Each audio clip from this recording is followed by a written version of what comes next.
আজকে খুব ভাইটাল একটা বিষয় নিয়ে আমরা আলোচনা করব। যেটা আসলে খুব স্বচ্ছতা না থাকলে আসলে মানে এটা যদি কারো যদি 0.001% ও ঘাটতি থাকে তাহলে আসলে তার ভিতরে এই ঘাটতিটা চলে আসে। এখন সততা আমি যেটা সাজানোর চেষ্টা করেছি আজকের প্রোগ্রামটি অনেস্টি ইন ইসলাম। আমাদের ইসলামী ভাবে বা ইসলামী ভাষায় আমরা যদি বলি সততার কিছু ডেফিনিশন রয়েছে। সৎভাবে বিজনেস করার কিছু ডেফিনিশন রয়েছে। মূলত আজকে সেই বিষয়গুলো নিয়ে আমরা কিছুটা আলোকপাত করব, আমরা আলোচনা করব এবং সেখান থেকে আমরা বেছে নেব যে আমরা অনেস্ট কিনা, আমরা অনেস্ট ব্যক্তিদের সাথে মুভ করছি কিনা। অনেস্ট হতে হলে হয় অ্যাকচুয়ালি আমাদের কি করা প্রয়োজন। So let's begin. সর্বপ্রথম জেনে নেই যে আমরা যদি অনেস্ট থাকি তাহলে আমাদের কি উপকার হতে পারে। একদম সংক্ষিপ্ত কিছু উপকারিতা রয়েছে অ্যাকচুয়ালি আমরা যদি বলি। প্রথমত স্পিরিচুয়াল এলিভেশন, দ্যাট মিন্স হচ্ছে আপনি মানসিকভাবে আপনার ভিতরে অ্যাকচুয়ালি একটি শান্তি বিরাজ থাকবে। আপনি যদি নিজে অনেস্টির সাথে যদি মুভ করতে পারেন। ইনার পিচ অ্যান্ড ক্লিয়ারিটি, আপনার ভিতরে ভিতরগত একটা পরিষ্কার পরিচ্ছন্নতা এবং শান্তি বিরাজের জন্য মূলত হচ্ছে এই অনেস্টিটা খুব বেশি গুরুত্বপূর্ণ। এবং বারাকা ইন লিভলিহুড, দ্যাট মিন্স আল্লাহ তাআলার বরকত যদি আপনি চান তাহলে আপনার পৃথিবীতে বেঁচে থাকার বিভিন্ন কাজের মধ্যে আপনাকে অবশ্যই অনেস্টিটা বজায় রাখতে হবে। তখন এই বিষয়গুলো মূলত আপনারা পেয়ে যাবেন ইনশাআল্লাহ। আজকের ট্রেনিং থেকে আমরা যেটা শিখব, সততা কি, ইসলামে সততার গুরুত্ব কি, ব্যবসায় সততার প্রয়োগ এবং পাশাপাশি বাস্তব জীবনে ব্যবহার। এই বিষয়গুলো যদি আমরা আজকে একটু ক্লিয়ার ভাবে সবাই বুঝে যেতে পারি ইনশাআল্লাহ, আমরা প্রত্যেকটি ব্যক্তি আমাদের সততার সাথে আমরা মুভ করে আমাদের ইহকাল এবং পরকাল উভয় জগতেই কিন্তু আমরা সমৃদ্ধি লাভ করতে পারবো ইনশাআল্লাহ। তাহলে সততা কি? সততা মানে সত্য বলা, প্রতিশ্রুতি রাখা, বিশ্বাসযোগ্য হয় এবং প্রতারণা না করা। এর একটা যদি আপনি করেন তাহলে ইউ আর নট অনেস্ট। আপনি সৎ না। আপনাকে সৎ হতে হলে অবশ্যই আপনাকে প্রথমত সত্য বলতে শিখতে হবে, সত্য বলতে হবে। কাউকে যদি কোনো প্রতিশ্রুতি রাখেন, তাকে আপনি অবশ্যই প্রতিশ্রুতি রাখতে হবে। প্রতিশ্রুতি যদি কাকে দিয়ে থাকেন, আমরা এই বিজনেসটাতে অনেকে নিয়ে এসেছি। আমরা বলেছি আপনাকে আমরা ডায়মন্ড করব। আমরা বলেছি আপনি ব্লাক ডায়মন্ড হওয়ার আগ পর্যন্ত আপনার সঙ্গ আমি ছাড়বো না। বাট অনেকেই আমরা সেই প্রতিশ্রুতিগুলো রাখতে পারছি না বা অনেকেই রাখছে না। তাহলে তাদের কাছে প্রশ্ন, আপনি কি আসলেই সৎ? আপনি তো সততার অনেক কিছুই বলেছেন বা আপনার অনেক কিছুই আপনাদের অ্যাসোসিয়েটকে শিখিয়েছেন। বাট অ্যাকচুয়ালি আপনি ইনারলি কি আপনি ভিতর থেকে সৎ কিনা, এটা তাদের কাছে আমাদের প্রশ্ন। বা আমাদের কাছে আমাদের প্রশ্ন, আমরা যে অ্যাসোসিয়েটকে যে প্রতিশ্রুতিগুলো আসলে দিয়েছি, সেই প্রতিশ্রুতিগুলো রাখতে পারছি কিনা? অথবা আমরা আমাদের আপলাইনদের কাছে যে প্রতিশ্রুতিগুলো দিয়েছি, তাদের কাছ থেকে বিভিন্ন সময়ে যে বিভিন্ন সুযোগ সুবিধাগুলো নিয়েছি, সেই অনুসারে তার পাশে আমরা থাকতে পারছি কিনা? এবং তাকে তার প্রতি আমরা প্রতিশ্রুতিবদ্ধ হতে পারছি কিনা?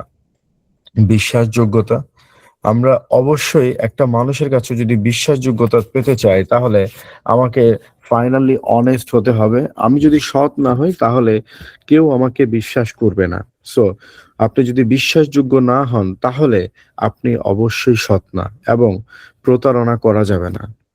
কারো সাথে কোনোভাবেই প্রতারণা করা যাবে না। এটা নিজের সাথেও প্রতারণা করা যাবে না, অন্যদের সাথে প্রতারণা করা যাবে না। কোরআনের শিক্ষা আল্লাহ বলেন, নিশ্চয়ই আল্লাহ সত্যবাদীদের ভালোবাসেন। তার মানে আপনি যদি আল্লাহ তাআলার ভালোবাসা পেতে চান তাহলে আপনাকে সত্যবাদী হতে হবে, সৎ পথে মূলত আপনাকে চলতে হবে। রাসূল পাক সাল্লাল্লাহু আলাইহি ওয়াসাল্লামের পরিচয় যদি আমরা জানি, প্রথমত উনি কিন্তু একটি নামের উপাধি প্রাপ্ত, সেটা হচ্ছে আল আমিন, মানে বিশ্বাসযোগ্য। রাসূল সাল্লাল্লাহু আলাইহি ওয়াসাল্লাম বলেন আল আমিন, বিশ্বাসযোগ্য। এখন শত্রুরাও তাকে কিন্তু বিশ্বাস করত। শত্রুরাও কিন্তু তাদের মূলধন কিন্তু আমাদের আল্লাহর রাসূলের কাছে কিন্তু জমা রাখত। তার মানে সততার মাধ্যমেই কিন্তু সে সর্বোচ্চ সম্মানটা কিন্তু পেয়েছে। আমরাও যদি সর্বোচ্চ সম্মানিত ব্যক্তি হতে চাই, তাহলে আমাদের কাজে, আমাদের কথায়, আমাদের কর্মে প্রত্যেকটি জায়গাতে আমাদের সর্বোচ্চ সততা দেখাতে হবে। ব্যবসায় সততা।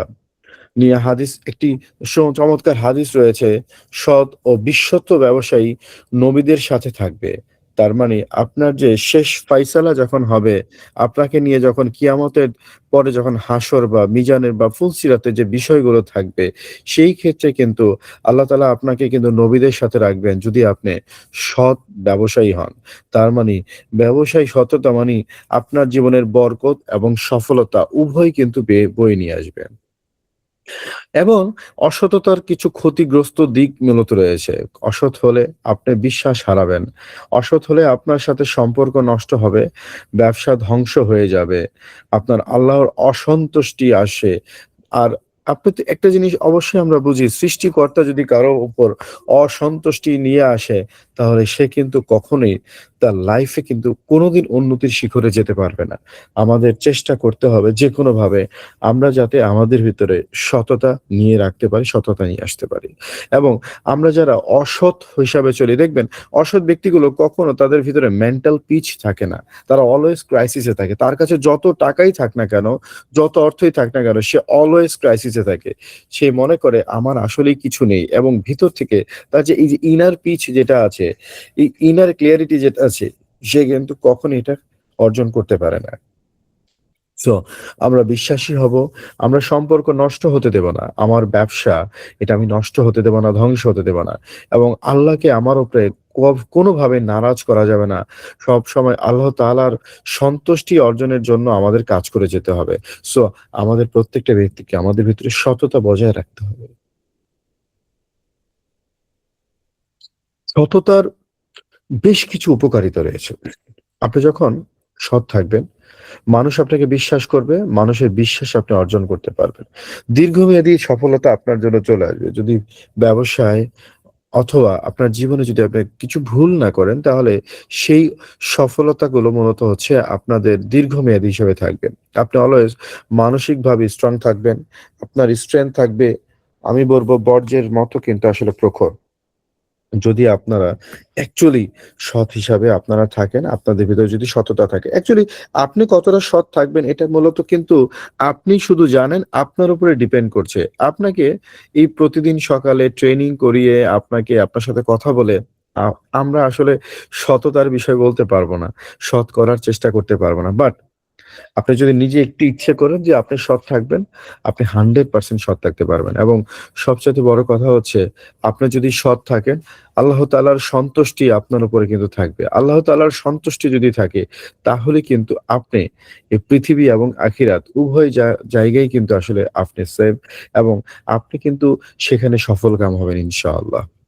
সো বাস্তব উদাহরণ যদি বলি, একজন মিথ্যা বলে দ্রুত লাভ করে ঠিক আছে।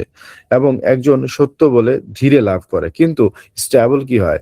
যেই ব্যক্তিটি সত্য বলে ধীরে লাভ করছে তারটা কিন্তু দীর্ঘস্থায়ী হয়।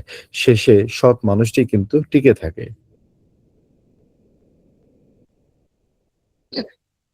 আসুন, আমরা যদি বলি ফেইলিউর এবং সাকসেস, এই ২ টা বিষয় যদি বলি, সততা এবং অসততার বিষয় যদি বলি, তাহলে হ্যাঁ, যদি ফেইলিউর ব্যক্তির তার কিছু একটা আইডিয়া থাকে, একইভাবে সাকসেস ব্যক্তিরও একটি আইডিয়া থাকে। ফেইলিউর ব্যক্তি সবসময় তার আইডিয়া গুলোকে কিন্তু অনেক মানুষকে বলতে থাকে। আর যিনি একজন সাকসেস ব্যক্তি আমরা হিসাবে দেখি, দেখবেন তার পিছনে কিন্তু একটি স্ট্র্যাটেজি ছিল। ওই স্ট্র্যাটেজিতে সে মূলত কাজ করে গিয়েছিল। এবং অসৎ ব্যক্তি সে সাকসেস চায় কুইকলি। এবং যিনি একজন সৎ ব্যক্তি তার কাছে যাই থাকে সেখান থেকে একটু সেভ মানি করে সে কিছু প্ল্যান করে এবং তার একটা প্ল্যান সে স্টার্ট করে দেয়। সে প্রবলেমকে ফেস করে, সে প্রবলেম সলভ করার জন্য বিভিন্ন রকম অ্যাটেম্প্ট নেয়। লার্ন মিস্টেক, সে মিস্টেক থেকে শিক্ষা গ্রহণ করে এবং আবার সে সলভ করে সেই প্রবলেমকে এবং স্কেল অ্যান্ড সাকসেস এর দিকে কিন্তু সে চলে যায়। সে স্কেল পরিমাপ করে যে আসলে সে কি করছে এবং তার কি করা প্রয়োজন। কিন্তু যিনি এই যে যারা মিথ্যে বলে কাজ করে, একটা সময় তারা আর নতুন করে শুরু করতে চায় না। তারা কখনোই নেভার ট্রাইজ অ্যাগেইন, তারা শুরু করতে চায় না। তারা বন্ধ করে দেয়। যেকোনো একটা জায়গাতে যখন তারা দেখে তার চতুরতা ধরা পড়ে গেছে, তখন সেই জায়গাটাকে সে ডেস্ট্রয় করে দিতে চায়। যাতে সেখানে কেউ না থাকে, তাকে বলার কেউ না থাকে। সে কুইট করে দেয়। এভরিথিং কুইট করে দেয় এবং সে নতুনভাবে আবার একটি সাম্রাজ্য তৈরি করার জন্য মুভ করে। সো আমাদের এখান থেকে চলে আসতে হবে। ওই জিনিসগুলোকে আমাকে বুঝতে হবে যে আসলে সৎকে অসৎকে, সত্যের পথে কে আছে এবং মিথ্যের পথে কে হাঁটছে। সময় এবং সততা, সময় মতো কাজ করা মূলত হচ্ছে এটা একটি সততা। কারণ আপনি যদি সময় মতো কাজ না করেন, ধরেন আপনি একটি ওয়াদা করেছেন। আল্লাহ তাআলার কাছে আমরা যাই করি না সেটা হচ্ছে এরাদা। কারণ কি? আমরা যাই করি না কেন আল্লাহ তাআলা যদি সেটা আমাদের তৌফিক দান করে আমরা সেটা করতে পারবো। বাট আমরা মানুষের সাথে যেটা করছি সেটা আমাদের করতেই হবে। কারণ সেটা হচ্ছে আমাদের ওয়াদা। আমরা যদি সময় মতো সেই ওয়াদাগুলো পালন না করি তাহলে কিন্তু আমরা সততা ধরে রাখতে পারলাম না। প্রতিশ্রুতি রাখাও কিন্তু আপনার সততা। পাশাপাশি দেরি করা এটা অসততা। আপনি যেকোনো কাজ, যেকোনো কিছু যখনই যেটা করতে চেয়েছেন সেটা যদি সেই সময় না করেন আসলে সেটা কিন্তু আপনার জন্য একটা অসততা। ডিরেক্ট সেলিং ব্যবসায়ে সততা কতটা গুরুত্বপূর্ণ বা সততাটা আসলে কি আমরা একটু জেনে নেব। দেখেন প্রোডাক্ট নিয়ে মিথ্যা বলা যাবে না। যদি আপনি মিথ্যে বলেন তাহলে সেক্ষেত্রে আপনি অসৎ। ইনকাম বাড়িয়ে বলা যাবে না। আপনার ইনকাম যা আছে সেটাই মূলত বলতে হবে। টিমকে সঠিক তথ্য দিতে হবে এবং এটার মাধ্যমে মূলত হচ্ছে এই ডিরেক্ট সেলিং এ আপনি ডিরেক্ট মার্কেটিং হিসাবে আপনি কিন্তু কাজ করছেন আপনাকে বুঝতে হবে। কারণ ডিরেক্ট সেলিং মিনস হচ্ছে আপনার ডিরেক্ট মার্কেটিং। সো আমি বলব প্রত্যেকটি প্রোডাক্টের যে গুণ আছে, যা আছে, যতটুকু কাজ করছে আমরা ততটুকু বলব। কোনোভাবে বাড়িয়ে কথা আমরা বলব না। আমরা প্রোডাক্ট নিয়ে না জেনে কারো কথার উপরে বেস করে আমরা কোনো কিছু অ্যাকচুয়ালি বলব না। আমরা আমাদের যে ইনকাম আছে বা কোম্পানি থেকে যে ইনকামটা করা যায়, যতটুকু ইনকাম করা যায় আমরা ততটুকু বলব। কোনোভাবে আমরা বাড়িয়ে কোনো কথা বলব না। এবং আমাদের যে টিম আছে টিমকে আমরা সঠিক ইনফরমেশন দিব। সঠিক তথ্য দিয়ে মূলত আমরা কাজ করার চেষ্টা করব এবং কাজটা করে যাব। আমাদের ৫ টি সততার অভ্যাস। এটা হচ্ছে সৎ বলা, প্রতিশ্রুতি রাখা, সময় মেনে চলা, দায়িত্ব পালন করা এবং প্রতারণা না করা। এই ৭ টি বিষয় যদি ৫ টি বিষয় যদি আমরা মেনে চলি তাহলে আমাদের ভিতরে আমি বলব যে একটি সুন্দর সততার একটি অভ্যাস আমরা মূলত আমাদের ভিতরে তৈরি করতে পারবো। সত্য বলতে হবে, প্রতিশ্রুতি রাখতে হবে, স সময়কে মেনে চলতে হবে এবং দায়িত্ব পালন করতে হবে। প্রতারণা থেকে এড়িয়ে চলতে হবে এবং প্রতারণা থেকে আমাদের কোনোভাবে যাতে আমাদের কাছ থেকে কেউ প্রতারিত না হয় সেই দিকটি আমাদের খেয়াল রাখতে হবে। নিজের সাথে সততা বজায় রাখুন। নিজের ভুল স্বীকার করুন। যদি আপনি কখনো কোনো ভুল করে থাকেন তাহলে সেই ভুলটি স্বীকার করুন। নিজেকে উন্নত করুন। আরো বেশি ডেভেলপ করুন যাতে আপনি আপনার সততাকে আপনার ভিতরে বলীয়ান হিসেবে রাখতে পারেন। বলিষ্ঠভাবে যাতে সেটাকে আপনি কাজ করতে পারেন। আপনার আত্মসমালোচনা করুন। আপনি কি করছেন? আপনার কি করার কথা ছিল? এবং আপনি কি করেছেন? প্রত্যেকটি জিনিস আপনি আত্মসমালোচনা করুন এবং প্রতিদিন নিজেকে ডেভেলপ করুন। এর মাধ্যমে মূলত আপনারা আপনাদেরকে ডেভেলপ করে নিতে পারবেন। আমরা আমাদেরকে ডেভেলপ করে নিতে পারবো। সততা ভার্সেস অসততা নিয়ে যদি একটু কথা বলি, সততা হচ্ছে আপনার বিশ্বাস স্থাপন, শান্তি।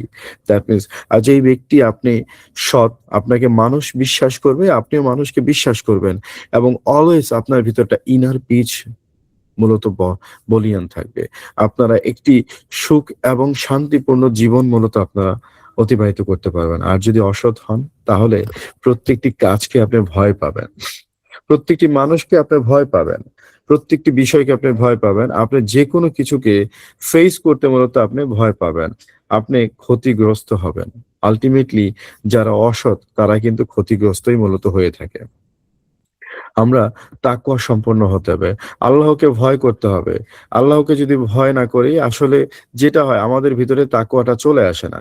যে সে কখনো মিথ্যে বলে না এটা বুঝতে হবে। আমরা আল্লাহকে ভয় করব। মানুষ যাতে বুঝে যে সে যেন বলে যে আসলে ওই লোকটি আসলে কখনো মিথ্যে বলে না, সেই লোকটি সেফ। আপনার শত্রুও যাতে আপনাকে নিয়ে আসলে ভুল কথা না বলে। শত্রু হয়তোবা আপনাকে নিয়ে অন্যের কাছে বাঁচার জন্য আপনাকে নিয়ে ২ একটা কথা বলতে পারে। কিন্তু তার ভিতরেও যাতে একটা ভয় থাকে, না এই মানুষটি তো এরকম না। আমি তাকে নিয়ে যেটা বলছি সেটা মিথ্যে কথা বলছি। তার ভিতরে কিন্তু একটা চেঞ্জ চলে আসবে ইনশাআল্লাহ। তাকওয়া মানেই হচ্ছে আপনার সততার মূল ভিত্তি।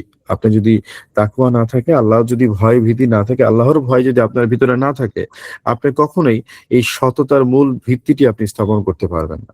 সো আমি বলব আমরা তাকওয়াফুল হব। আমরা আল্লাহকে ভয় পাবো, সৃষ্টিকর্তাকে ভয় পাবো যে আসলে আমরা যা করছি সেটা তো আসলে শুধু এই কালের জন্য না, ইহকালের জন্য না। পরকাল বলতে তো একটা বিষয় আছে। কারণ পবিত্র কোরআনে তো আল্লাহ তাআলা ইহকাল এবং পরকাল উভয়কেই তো আসলে ঘোষণা দিয়েছেন। সো আমাদের ইহকাল এবং পরকালের জন্য কি সৃষ্টিকর্তাকে ইনশাআল্লাহ ভয় করতে হবে। একটি শক্তিশালী উক্তি হচ্ছে, "সত্য বলো যদিও তা তিতে হয়।" কারণ এই পৃথিবীতে সত্য যাই আছে না, সাময়িকভাবে আপনার কাছে তিতেই হবে। ঠিক কিন্তু এই তিতা হলো সত্যটা মেলে চলেন, সত্যটা বলেন। তাহলে এই তিতা জিনিসটাই কিন্তু আপনার জীবনের সবচাইতে উৎকৃষ্ট জিনিস হিসাবে চলে আসবে। তাহলে কিভাবে আপনার ভিতরে সততা গড়ে তুলবেন? প্রতিদিন নিজেকে যাচাই করুন। আপনি কি করছেন এবং আপনার কি করা প্রয়োজন ছিল? ছোট থেকে শুরু করুন এবং মিথ্যা এড়িয়ে চলুন। টিমকে সততা না থাকলে বিষয়টা যেটা হয়, থাকলে কি হয় অ্যাকচুয়ালি আমরা যদি জানি, টিম ভেঙে যায়। আপনার টিম আপনার সাথে থাকবে না। আপনার লিডারশিপ নষ্ট হয়ে যাবে। আপনার ইনকামটা কিন্তু বন্ধ হয়ে যাবে। সো আমরা যদি সৎ না থাকি, অনেকের ভিত্তি কিন্তু এই জিনিসগুলো হচ্ছে। অনেক বড়, বড় টিম হয়। কিন্তু দেখা গেছে শুধুমাত্র সততার কারণে কিন্তু এই প্রবলেম গুলো হয়। আমরা দেখেছি আপলাইন অনেক সময় ডাউনলাইনের পাসওয়ার্ড জানে। তাদের ওয়ালেটে ঢুকে কিন্তু তাদের ডলার গুলো কিন্তু ট্রান্সফার করে নিয়ে নেয়। তাহলে এটা কেমন সততা হলো? একটা সময় দেখা যায় ওই ডাউনলাইন বলতেছে যে আপলাইনের সাথে কাজ করব না। Direct selling marketing A be careful. এগুলো কখনোই করবেন না। আপনি যদি ডাউনলাইনের কাছে অর্থ পেয়েও থাকেন তাহলে তার কাছ থেকেই মূলত আপনাকে নিতে হবে। সেই আপনাকে মূলত এগুলো সাপোর্ট দিবে। দেন সফল লিডারের যদি আমরা কথা বলি, সফল লিডার কি হবে? সে অবশ্যই সৎ হবে, বিশ্বাসযোগ্য হবে এবং দায়িত্বশীল হবে। এবং এইগুলোই কিন্তু লিডার তৈরি করে। এই গুণগুলো যদি আপনার ভিতরে থাকে, আমার ভিতরে থাকে, তখনই মূলত আমরা লিডার হতে পারবো এবং আমাদের ভিতরে সে লিডারশিপ কোয়ালিটিস মূলত বিরাজ করবে। দৈনন্দিন কিছুটা জিনিস অনুশীলন করুন, যাতে আপনি সৎ হতে পারেন। তাহলে নিজেকে প্রশ্ন করুন, আজ আমি কি সত্য বলছি? আপনি যাই বলছেন না কেন, আপনি দিন শেষে নিজেকে একটু যাচাই করুন। evaluation করুন নিজেকে। আপনি বলেন, নিজেকে জিজ্ঞেস করেন যে, "আসলে আমি আজকে যা করেছি, আমি কি সব সত্য বলেছি? আমি যা প্রতিশ্রুতি করেছি, সমস্ত প্রতিশ্রুতি কি আমি রাখতে পেরেছি?" যদি আমি রাখতে পারি, আমি যদি সত্য বলে থাকি, ইয়াস, আমি প্র্যাকটিস করছি যে আমি অন্তত আমি আগে যাই ছিলাম, আজকে থেকে আমরা তওবা করি। আমরা যাই করেছি না করেছি কিনা, আজকে থেকে আমরা তওবা করি যে ইয়াস, আমরা সত্য বলবো, আমরা সৎ হব, আমরা প্রতিশ্রুতি রাখবো। আমরা যার হাতটা ধরেছি, আমরা আমরণ তার হাতটা ইনশাআল্লাহ আমরা ধরে রাখবো। যাকে যে প্রতিশ্রুতি করেছি, সেই প্রতিশ্রুতি রাখার জন্য হলো ইনশাআল্লাহ আমরা কাজটাকে ভালোভাবে করে যাবো। আমরা সঠিক কাজটা করব। তাহলে অ্যাকশন প্ল্যান আমরা যদি বলি আজ থেকেই শুরু করুন। সত্য কথা বলুন, সময় মতো কাজ করুন এবং সৎ ব্যবসা করুন। আপনার ৮ টায় যদি ট্রেনিং থাকে, আপনি ঘুম থেকে ৮ টায় উঠে আপনি ট্রেনিং এ যাওয়ার চেষ্টা না করে, আপনি অবশ্যই ৭ টার মধ্যে রেডি হয়ে ট্রেনিং এর উদ্দেশ্যে আপনি রওনা হন। আপনি যদি কোন দায়িত্ব নিয়ে থাকেন, ট্রেনিং সেশনের হোক, আপনার অ্যাডমিনিস্ট্রেশনের হোক, আপনি ম্যানেজমেন্টের যেকোনো দায়িত্ব যদি নিয়ে থাকেন, তাহলে আপনার ওই জায়গাটায় আপনি সত্য বলার জন্য, আপনার সৎ থাকার জন্য আপনি শুরু করুন। আজ থেকে এই জিনিসগুলো শুরু করুন। আপনি সত্য কথা বলুন, সময় মতো কাজ করুন এবং সৎ ব্যবসাটা কি আপনি পরিচালনা করুন। হতে পারে আপনি সত্য কথা অলওয়েজ বলতেছেন, কিন্তু আপনি সময় মতো কাজ করছেন না। আপনি আজকে তো জেনে গেলেন, আপনি যদি সততা ভাবে যদি কাজ করতে চান, আপনি যে সত সততা সম্পন্ন ব্যক্তি যদি হতে চান, তাহলে আপনাকে সময় মতো কাজটাও কিন্তু সম্পন্ন করতে হবে। সো সেই ক্ষেত্রে আমরা এই জিনিসগুলো খেয়াল রাখবো এবং আমরা সৃষ্টিকর্তার কাছে একটি দোয়া করব, "হে আল্লাহ, আমাদেরকে সত্যবাদীদের অন্তর্ভুক্ত করুন।" কারণ একমাত্র আল্লাহ তাআলাই পারেন একজন যে যাকে অ্যাকচুয়ালি হেদায়েত দেওয়ার জন্য। সত্যবাদীর এটা একটা হেদায়েত। সো আমরা যদি সত্যবাদী হতে চাই, সৃষ্টিকর্তার কাছে আমাদের দোয়া করতে হবে যেন আমাদেরকে সত্যবাদীদের অন্তর্ভুক্ত করা হয়। সো ফাইনালি যে মেসেজটি আপনাদের কাছে রয়েছে আমার, সেটা হচ্ছে সততা ছাড়া সফলতা টেকে না। আপনি যদি অনেস্ট না হন, কারণ honesty is the foundation of success. আপনার একটি রোডের কথা যদি বলেন, এই রোডের রোড টু সাকসেস এর কথা বলে আমি একমাত্র একটা জিনিসকেই বলব, সেটা হচ্ছে অনেস্টি। অনেস্টি শুধুমাত্র আপনাকে আপনার সফলতার পথে আপনাকে টিকিয়ে রাখতে পারে। আল্লাহ তাআলা আপনাকে কোন দিক দিয়ে আসলে কি দিবে আপনি কল্পনাও করতে পারবেন না। বাট যাই দিচ্ছে না কেন, যা দেবে আপনার জন্য সেটা আপনার মঙ্গলের জন্য হবে। আপনার সাথে যাই হবে সেটা আপনার মঙ্গলের জন্য হবে। So stay honest and stay successful. আমি চেষ্টা করেছি আমার এই অল্প সময়ের স্বল্প কিছু কথার মাধ্যমে আমাদের ভিতরে যে হিউম্যানিটিটা আছে এটাকে তুলে ধরার জন্য। সবাই ভালো থাকবেন, সুস্থ থাকবেন এবং এই বিষয়টি যেহেতু চ্যানেল আমার YouTube চ্যানেলগুলোতে দেয়া থাকবে, আপনারা বারবার প্র্যাকটিস করার চেষ্টা করেন। ভুলে গেলে আবার দেখার চেষ্টা করেন এবং যারা আছে তাদেরকে লিঙ্কগুলো শেয়ার করেন এবং সেখান থেকে কিন্তু আপনারা আমি বিশ্বাস করি এই জিনিসগুলো আপনারা বারবার অধ্যয়নের মাধ্যমে এবং আপনাদের অ্যাসোসিয়েটকে দেওয়ার মাধ্যমে তারাও কিন্তু এই বিষয়গুলো বুঝবে এবং জানবে। একটা জিনিস মনে রাখেন, গ্রামের একটা ছেলে সে রাস্তা দিয়ে হেঁটে যাচ্ছে। আপনি যদি তার চেয়ে বড় হন, সে যদি আপনাকে সালাম না দেয়, সালাম দেওয়াটা তার দায়িত্ব না। সালামটা আপনারও দায়িত্ব। আপনি তাকে সালামটা দেন। অনেক সময় আমরা যেটা করি অনেককেই দেখি বলে, "ছেলেটা ফাজিল হয়ে গেছে, দুষ্ট হয়ে গেছে, বেয়াদব হয়ে গেছে। আমি যাচ্ছি আমাকে সালাম দিল না।" এই পৃথিবীতে জীবদ্দশায় তো আল্লাহ রাসূলকে কেউ তো আগে সালাম দিতে পারেনি। হিস্ট্রিতে এরকম আসেনি। যত দূরেই যেখানে থাক না কেন, আল্লাহ রাসূল তাকে সালাম দিয়েছে। আমরা তো অন্যের সালাম পাওয়ার জন্য না। আমরা অন্যের শান্তি কামনা করব। আল্লাহ তাআলা আমাদের জন্য শান্তিটা কিন্তু রেডি রাখবে। সো আগে অন্যকে বলার আগে আমাদের ভিতরে এগুলো এস্টাবলিশ করতে হবে। তো থ্যাংক ইউ ভেরি মাচ সকল